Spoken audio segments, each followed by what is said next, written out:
दोस्तों नमस्कार। दिल्ली विधानसभा चुनाव को लेकर राजधानी दिल्ली में चुनावी मंच सज चुका है, लेकिन इस बार विधानसभा चुनाव में लगता है बीजेपी पूरी तरीके से बैकफुट पर आ गई है और अरविंद केजरीवाल एज लेते हुए दिखाई दे रहे हैं। जी हां, ऐसा मैं क्यों कह रहा हूं इस वीडियो में समझाऊंगा, क्योंकि बीते दिनों बीजेपी ने अपना संकल्प पत्र जारी किया और संकल्प पत्र में बीजेपी ने पूरी तरीके से अरविंद केजरीवाल की योजनाओं और फ्री वीज का कॉपी कर दिया है। जी हां, जो बीजेपी हमेशा फ्री वीज का विरोध करती थी, आज उसी फ्री वीज पर दिल्ली विधानसभा चुनाव लड़ने की तैयारी कर रही है। क्या दिल्ली विधानसभा चुनाव में बीजेपी पहले ही हार मान गई है? क्या दिल्ली विधानसभा चुनाव में बीजेपी अरविंद केजरीवाल के सामने सरेंडर कर दी है? इन्हीं मुद्दों पर बात करेंगे आज। मेरे साथ खास बातचीत के लिए हमारे प्रधान संपादक सुनील राव जी हैं। सर, बीजेपी ने बीते दिनों अपना संकल्प पत्र जारी किया, लेकिन आप प्रमुख ने कह दिया ये संकल्प पत्र नहीं, केजरीवाल पत्र है। क्या बीजेपी सरेंडर कर चुकी है पूरी तरीके से? नहीं, देखकर तो यही लगता है नीतीश की केजरीवाल का पार भारतीय जनता पार्टी के पास है नहीं।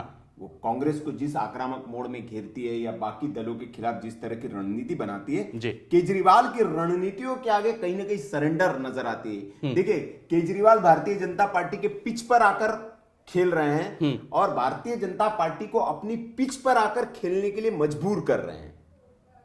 जी। मतलब ये खेल का नियम आप देखिए कि अभी तक भारतीय जनता पार्टी की जो स्ट्रेटेजी है, वो स्ट्रेटेजी केजरीवाल भारतीय जनता पार्टी पर भारी पड़ती दिख रही है। जिस योजनाओं के लिए शायद चाहे प्रधानमंत्री नरेंद्र मोदी हो या पूरी बीजेपी हो, कहते थे कि फ्री बीज है, दिल्ली को बर्बाद कर देंगे, आप इतना फ्री का फ्री दे देंगे। लेकिन आज भारतीय जनता पार्टी क्या कह रही है अपने प्रेस कॉन्फ्रेंस घोषणा पत्र में? संकल्प पत्र नाम उन्होंने दिया है कि हम जी 2500 रुपए महिलाओं को देंगे। केजरीवाल ने 2100 का, हम 2500 देंगे। बाकी सारी जितनी योजना है उसको भी हम जारी रखेंगे, उसको बंद नहीं करेंगे। तो आप इसका मतलब आपने स्टैंप लगा दिया कि केजरीवाल सही कर रहे थे आज तक। भाई, आपने अगर उनको रिपीट करने की बात कही, केजरीवाल यही कह रहे हैं। केजरीवाल ने कल प्रेस कॉन्फ्रेंस करके कहा कि पीएम मोदी पूरे समय तथाकथित रेवड़ियों के लिए आप पर हमला करते रहे, लेकिन आज उन्होंने वही वादा किया। पीएम मोदी को मुझसे और पूरे देश से माफी मांगनी चाहिए और स्वीकार करना चाहिए कि रेवड़ियां जरूरी है। और आगे उन्होंने ये भी कहा कि मोदी को सामने आना चाहिए और घोषणा करनी चाहिए कि बस यात्रा मुफ्त करने जैसी घोषणाएं मैंने की थी। तो ये और एक बात और उन्होंने बोली कि केजरीवाल, उन्होंने कहा कि बीजेपी को सब करना है जो केजरीवाल कर रहे हैं, तो फिर बीजेपी से क्यों करवाएं? बीजेपी के पास दिल्ली के लिए कोई विजन नहीं है। इससे ज्यादा शर्मनाक कुछ नहीं है कि ये चुनाव मेरी नकल करके लड़ना चाहते हैं। ये चौंकाने वाली बात है कि दिल्ली की सुरक्षा की योजना के बारे में एक भी वाक्य नहीं कहा गया है। दिल्ली में क्राइम का ग्राफ बढ़ा है, दिन दहाड़े व्यापारियों को धमकाया जा रहा है।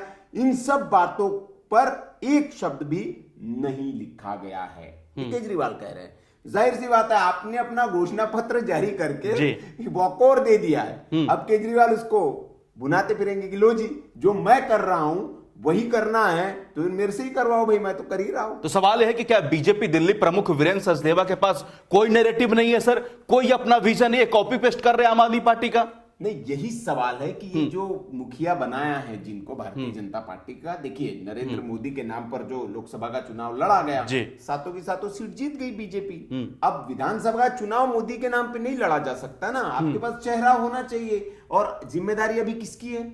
वीरेंद्र सचदेवा को दिल्ली प्रदेश का अध्यक्ष बनाया गया बीजेपी का, तो सारी जिम्मेदारी इनकी है, सारा दारोमदार इनका है। आपने क्या किया दिल्ली में ऐसा, और क्या दिल्ली के लोगों को आप रिझा पा रहे हैं, ये कुछ समझ ही नहीं आ रहा है। ये प्रेस कॉन्फ्रेंस करते हैं, प्रेस कॉन्फ्रेंस से चुनाव थोड़ी जीता जाता है। जमीन पर आपकी क्या है, आप केजरीवाल के नैरेटिव का काट आपके पास कैसे है, कैसे आप जनता को समझाएंगे, ये बड़ा, और इसमें ये फेल होते हुए दिख रहे हैं। ये निश्चित तौर पर वीरेंद्र सचदेवा जो है वो एक, और आप देखिए चुनाव के बाद फिर वही होगा जैसे बाकी का, इनका भी इस्तीफा ले लिया जाएगा और बोलेगी ठीक है जी, हार की जिम्मेदारी हो गई आपकी।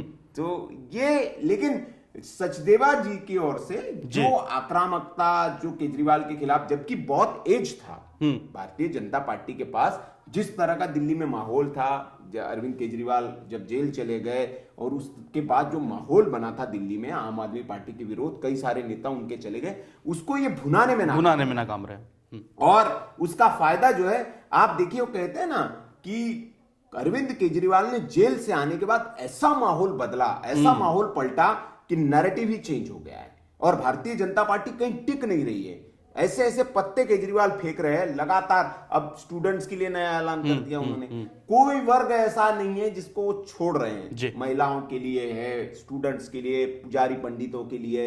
अब सनातन का जो भारतीय जनता पार्टी जिस पर अपना मुहर स्टैंप लगाती है कि भैया हिंदुत्व तो अपना कट्टर वाला वो मामला है, उसी मामले पे एज लेती है भारतीय जनता पार्टी, उस पे भी केजरीवाल ने एज ले लिया।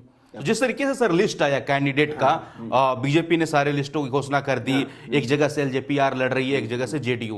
तो जो लिस्ट है जिसमें नुपुर शर्मा का नाम नहीं है, स्मृति ईरानी का भी कैस लगा रहा था, उनका भी नाम नहीं है, मीनाक्षी लेखी को भी आउट कर दिया गया है।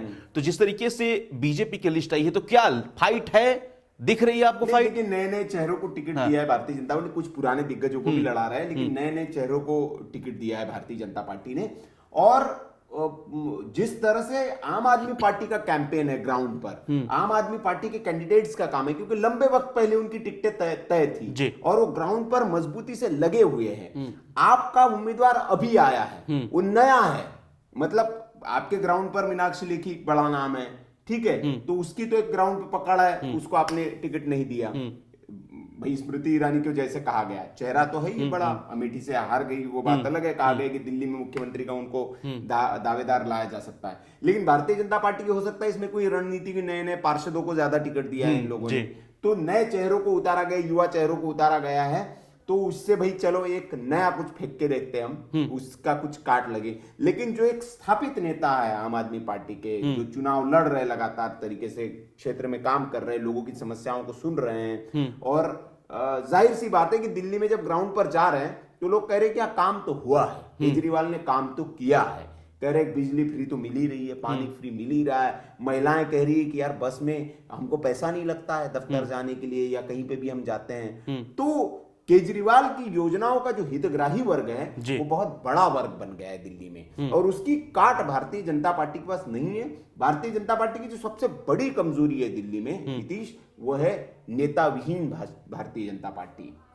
दिल्ली में बीजेपी के पास कोई चेहरा नहीं है, मुद्दा विहीन भी कह सकते हैं सर। बिल्कुल, नेता नहीं है, मुद्दा नहीं है। जैसे जो भारतीय जनता पार्टी कांग्रेस के लिए बाकी जगह आरोप लगाती है, सेम हालत दिल्ली में बीजेपी की है। आप देखिए, मतलब जहां केंद्र में आपके सारे नेता बैठते हैं, लेकिन आप, जाहिर सी बात है कि दिल्ली की जनता भाई आपको वोट तो देती है। भाई लोकसभा चुनाव में 3 लोकसभा चुनाव लगातार हो गए, आपकी झोली पूरी भर भर के दे रही है। यही सवाल है कि आप 100% स्ट्राइक रेट के साथ लोकसभा में तो जीत जाते हैं, आखिर क्या वजह है कि आप विधानसभा में हार रहे हैं? लगातार 20-25 सालों से आप सूखा पड़ा हुआ है बीजेपी का। वजह स्थानीय नेता है। स्थानीय नेताओं के कंधे पे जिम्मेदारी होती है। अब मोदी जी थोड़ी चुनाव जिताएंगे, अब इनकी जिम्मेदारी दी गई है, तो ये भाई जब से अध्यक्ष है क्या किया इन्होंने, क्या जमीन तैयार की भारतीय जनता पार्टी की? भाई सिर्फ बीजेपी का अध्यक्ष बनने से काम थोड़ी हो जाता है। तो क्या केजरीवाल के सामने बीजेपी दिल्ली हथियार डाल दी? पहले से डाल दिए। सचदेवा साहब तो मतलब बीजेपी क्या, ये सचदेवा साहब पर जाएगी सारी जिम्मेदारी। ये हथियार डाल दिए हैं। इनके पास कोई रणनीति नहीं है, इनके पास कोई नीति नहीं है, इनके पास कोई मुद्दा नहीं है जो उनको घेरा जाए। हाँ, सवाल है सर, एक बीजेपी की महिला प्रवक्ता थी नेहा सालनी दुआ, मुखर तौर पर बोल रही है हर प्लेटफॉर्म पर, और कल संजय सिंह की मौजूदगी में आम आदमी पार्टी भी ज्वाइन कर ली है। तो जिस तरीके से वो आरोप लगा रही है कि भैया बीजेपी दिल्ली में कोई सुनने वाला नहीं है महिलाओं का। इससे पहले आपने एक और प्रवक्ता थी निखत अब्बास, उसने भी मुखर तौर पर बोला था। तो क्या बीजेपी दिल्ली में सच में कुछ नहीं बचा? बीजेपी दिल्ली में क्या चल रहा है सर? इनके पास क्या नया है? मैं देखिए, पहले दिन से हम कह रहे हैं कि नरेंद्र मोदी अपने दम पर केंद्र का चुनाव जिता सकते हैं आपको, उनके चेहरे पे आप केंद्र का चुनाव। दिल्ली में अध्यक्ष की जिम्मेदारी होती है नेताओं को समन्वय करना, नेताओं के बीच सामंजस्य बनाना, और नेहा सालिन दुआ और निखत अब्बास से तो नाम है सामने आ गए।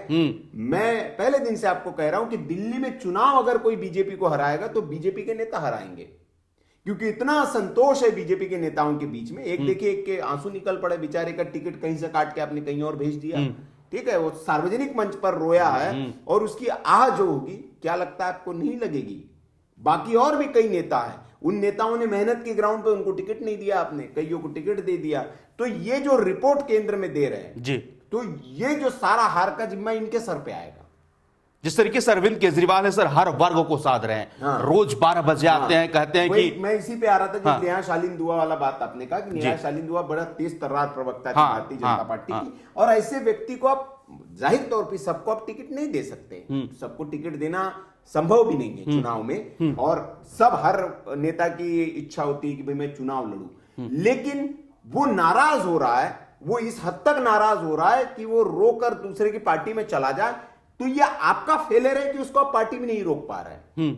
कई राज्यों में ऐसा होता है, लेकिन वहां का जो दमदार नेतृत्व होता है, प्रदेश अध्यक्ष जो होता है, वो उस डैमेज कंट्रोल को रोकता है, बात करता है उससे, उसको चुनाव के ऐन वक्त तो ये चीज नहीं होने देता है। इस मामले में भी वीरेंद्र सचदेवा फेल है। इनका नेतृत्व जो है, नेतृत्व क्षमता नहीं है इन में, आप ऐसा कह सकते हैं। खुद वीरेंद्र सचदेवा इस बार चुनाव नहीं लड़ रहे हैं, कोई विधानसभा का इलेक्शन उलफाइट नहीं कर रहे हैं। पता होगा कि हम ही हार जाएंगे, तो इसलिए हो सकता है नहीं लड़ रहे हो। अच्छा, मेरा सवाल है सर कि केजरीवाल लगातार जिस तरीके से मैं बता रहा हूं कि 12 बजे आते हैं, प्रेस कॉन्फ्रेंस करते हैं कि दिल्ली वालों को खुश करने के लिए बड़ी बड़ी योजना, जैसे कि कल उन्होंने छात्रों के लिए घोषणा किया कि बस में फ्री पासेस दी जाएंगे, मेट्रो के लिए चिट्ठी लिखी है प्रधानमंत्री मोदी को, बुजुर्गों के लिए घोषणा किया उन्होंने, पुजारियों के लिए घोषणा किया, महिलाओं के लिए घोषणा किया, झुग्गियों के लिए घोषणा किया, हर वर्ग को साधने की कोशिश कर रहे हैं। लेकिन सवाल है कि बीजेपी दिल्ली, वीरेंद्र सचदेवा के पास नया क्या है दिल्ली के लिए, वो नया क्या करना चाहते हैं, हर कोई यही पूछ रहा है। इनके पास बस इतना नया है कि मोदी जी की तरफ देख रहे हैं कि ये कुछ चमत्कार कर देंगे और चुनाव जीत जाएंगे, और फिर वे फूलमाला पहनने आ जाएंगे कि जी हमने चुनाव जितवा दिया। तो ये, क्योंकि क्या होता है कि देखिए, मैं मतलब बहुत कटु आलोचना हो जाएगी और होनी भी चाहिए, क्योंकि एक ऐसी पार्टी जिसको ये जाना जाता है, जिस पार्टी को रणनीति के लिए जाना जाता है, नीति के लिए जाना जाता है, जिस पार्टी को उसके काम के लिए जाना जाता है, उस पार्टी में एक ऐसा नेता जो एक नेता के सामने सरेंडर हो जाए, इसलिए ज्यादा आलोचना के पात्र है। कांग्रेस का कोई अध्यक्ष हो तो उसकी भाई आलोचना ही क्या करे, तो भाई ठीक है, नेतृत्व ही आपका ठीक नहीं है, तो आप ऐसे कह सकते हैं, लेकिन इनका तो नेतृत्व बहुत शानदार है भाई, आपके फेलियर है ना। नहीं लोग, लेकिन सर सोशल मीडिया पर लोग लिख रहे हैं और कई सियासी पंडित भी बता रहे हैं कि बीजेपी जो है इस बार समीकरण के साथ मैदान पर उतर रही है। वो जिस तरीके से जितना कांग्रेस मजबूत होगी उतना बीजेपी मजबूत होगी, इस प्रकार से बातें कही जा रही है, और बोल रही कि अगर मान लीजिए वोट काटने के लिए उन्होंने रामदास अठावले को भी उतार दिया, MIM उतरेगी तो इससे नुकसान जो है आपको होगा, बीजेपी को फायदा होगा। तो क्या इस समीकरण में बीजेपी आगे है, इसी वजह से वो शांत है? तो मतलब आप ये कहेंगे कि भारतीय जनता पार्टी अपने दम पर नहीं, दूसरे पिद्दुओं के दम पर चुनाव जीतना चाहती है दिल्ली में? ये रणनीति है बीजेपी की कि केजरीवाल को हराने के लिए पिद्दुओं को मैदान में उतार दिया जाए और उनके आड़ में बीजेपी जीत जाएगी और कहेगी कि हम जीत गए चुनाव। तो ये तो लोकतंत्र के लिए ठीक नहीं है ना। तो अभी तक सर दिल्ली में कौन मजबूत है? अभी तक देखिए, ग्राउंड पर जो हम देखे, लोगों की जो राय सुने, ग्राउंड पर बात करें, हमारे पास जो ग्राउंड का नैरेटिव आ रहा है, अभी तक हाल फिलहाल तक, आज के दिन तक तो अरविंद केजरीवाल ही मजबूत नजर आ रहे हैं। और सरकार, हाँ, भारतीय जनता पार्टी को कुछ एज मिल सकता है, पिछले बार के मुकाबले कुछ सीटें ज्यादा आ सकती है, लेकिन सरकार केजरीवाल की ही बनती हुई दिख रही है। चलिए, बहुत धन्यवाद सर, आपने अपना बहुमूल्य समय दिया। तो इस वीडियो में हमने बताने की कोशिश की कि अभी तक अरविंद केजरीवाल पूरी तरीके से दिल्ली में मजबूत हैं और बैकफुट पर है बीजेपी दिल्ली। जिस तरीके से अरविंद केजरीवाल आरोप लगा रहे हैं कि बीजेपी सिर्फ आम आदमी पार्टी की नकल कर रही है, इसमें क्या सत्यता है, हमने इस वीडियो में बखूबी बताने की कोशिश की। इस वीडियो पर आपकी क्या राय है? कमेंट बॉक्स खुला है, राय अपनी जरूर दें। और दिल्ली में इस बार किसकी सरकार बनेगी, अपनी राय कमेंट बॉक्स में जरूर दें। बाकी खबरों के लिए बने रहे हमारे साथ। धन्यवाद। VK न्यूज, राष्ट्र के नाम।